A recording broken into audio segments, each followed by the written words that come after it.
Cousin Eve was a senior now, but although I am 3 years older than she is, I was just a lowly junior. I'd been out sick for a long time, and then I'd gone to junior college. This real campus seemed wonderful to me, and it was such fun being with Eve again. Naturally, she had to show me around and try to bring me up to date. I was amazed that she wasn't engaged by now. She was prettier than ever. The number 1s are good. Let's have 2 of those, please. Make my number 3, if you don't mind. I don't see how you can eat so much so early in the morning. Are you on a diet, by any chance? Of course I am, and you should be, too. Every morning, I exercise for 10 minutes. You can start right in tomorrow. Look, let's get this straight right now. You starve and you exercise. I eat and I watch you exercise. But it's really as necessary for you as for everybody else. Oh, cut it out. I wondered why Eve and I seemed different now, and I ended up by deciding that she was still the same attractive Eve, full of life, but a little self-centered and a little apt to push people around. I liked her as much as ever, but I wasn't so easy to push anymore. I didn't feel I needed her advice. Still, I didn't really resent it. Maybe it was that course in family relations last spring. I learned that it's a good idea to try to change yourself first if there has to be a change. Changing somebody else is practically impossible. Yet I must admit I was curious to know all about Eve, and she was more than willing to talk. Tell me about the boys you've met. You were saying something always happened. Well, whenever I meet a boy, I start asking myself, is he right for me? And I don't know, Mary, I really don't know. There was one you wrote about. His name was Alex, I think. Why did that fall through? That's just it, Mary, I don't know. I can't for the life of me figure out what happened. Take Alex, for instance, she said. I was down at Riley's one afternoon with the gang. I'd heard of him, but I'd never met him. He was a football star. I liked him, and he liked me right from the start. We found plenty to talk about, and neither one of us could figure out how we'd been on the campus for 2 years without ever meeting before. He was lots of fun. We decided to spend the afternoon together. It turned out that was just the first of a whole slew of afternoons. He was really sweet and, oh, well, just nice to be with. I guess I was a little proud, too, that a varsity football player was paying so much attention to little me. Well, as I said, Eve went on, we saw quite a bit of each other. But after a few months, his popularity got annoying. We were never really alone, and he never stopped worrying about his appearance. Did his collar look better buttoned or unbuttoned? Well, I could have been wearing a little number by Dior, and he wouldn't have noticed it. But if there was a new girl in the place, he was all eyes and smiles. It wouldn't make any difference what she looked like as long as she had some simpering crack to make about how well he had played on Saturday. I began to catch on that those forward passes could be used 2 ways. And finally, I had more than I could stand, and I told him exactly what I thought of him. He didn't take it as well as he took compliments. Said I didn't appreciate the importance of his career. Career, indeed. Who ever heard of a wolf with a career? And then there was Arthur. Arthur was different. Awfully nice, but awfully different. The gang called him the Brain because he was such a whiz at math. And he was always ready to help a friend.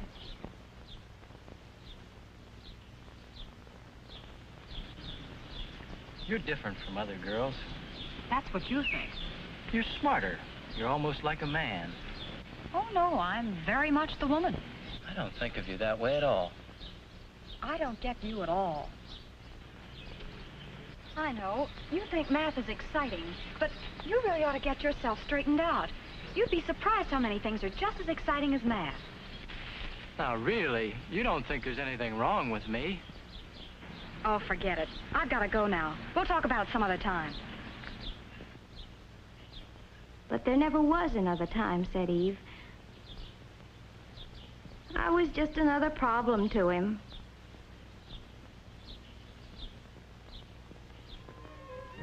And then there was Steve. Steve was Eve's boyfriend for a whole spring term. He was cute, she said, and really romantic. He had his own workshop where he made boats and things. Eve used to come by to pick him up after her classes were over. Come on, Steve, they're waiting for you. Oh, I don't know, Eve. Why can't we just hang around here for a while today? You can help me paint and we can listen to some good music. It'll be fun. Is that your idea of fun? I want to be with people. Oh, What's wrong with that, Steve? nothing. Oh, come on, you'll have a good time. Hurry up and get on your shore. He never wanted to leave that old carpenter's shop. I tried to get him out once in a while, really I did. You know, Eve, you can't make a man over like you do a room. But, Mary, don't you see what Steve needs? Is not you, but somebody else. You know what? I bet you'd like him. Say, that's a terrific idea. Come on, we'll go over there right now. Right now? Sure. I thought it might be good to see some of these boys for myself. Besides, Steve sounded nice, and I thought I'd better begin to make some friends on the campus. Sure enough, we found him at the old stand, lost in thought and a pleasant job. It didn't take long to get the introductions over. Steve asked us in.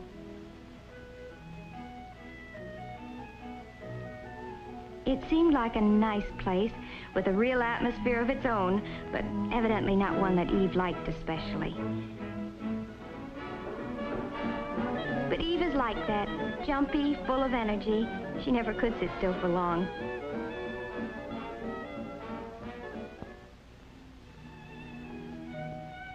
I'm different. Like Steve, I find it relaxing to keep away from groups sometimes and work out my troubles with my hands. Steve and I got along well together, though I could see he wondered how a friend of Eve's could be like me. He'd been thinking there was something wrong with him because he couldn't dance to Eve's fidgety tune. As a matter of fact, Steve was not the boy for me either, even though I liked him a lot. It would be too much like spending time with a twin brother. We're too much alike. I told all this to Eve the next day when we had a riding date. It was Saturday and the classes were over at noon. Now you see what I mean, Mary? All these boys are nice in their own way. They all have something I like, but it's only one side of their character. But the something Eve liked about a boy can't be separated from the rest of his personality. I couldn't make her understand that, but I did stick my neck out a little way. I think it would do you a lot of good to meet someone you can't push around. You mean someone who pushes me around? No, I don't. I mean someone who's not afraid of you. That's just like John. He thinks he's tough. I can't stand the sight of him. You're sure about that, Eve? Well, here's what happened last week. We drove out to the country together. We had a wonderful time. I can't remember when I've had so much fun. I guess we just clicked. Then, just as we were getting to know each other better, he says, "Let's go home." Was I mad? Here I was thinking he really cared, and he does a thing like that. But why did he do it? Oh, well, you see, it wasn't his car. He promised his friend he'd be back with it before 6. Now, look, Eve, you can stay if you want to. I'm not going to keep George waiting. So George is more important to you than I am, is that it? That's not the point. George can do without the car for once. If you really cared about me, you'd stay, George or no George.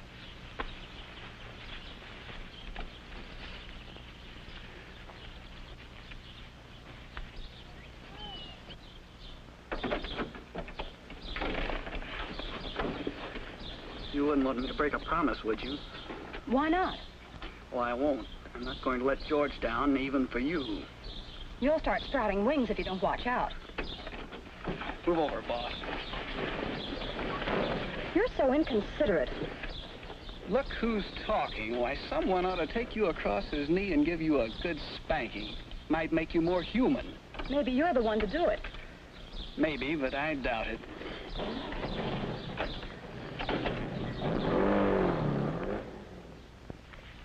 He sounds like the best of all. Are you serious? Why? You know you were wrong. How do you make that out? Well, just think about it for a second.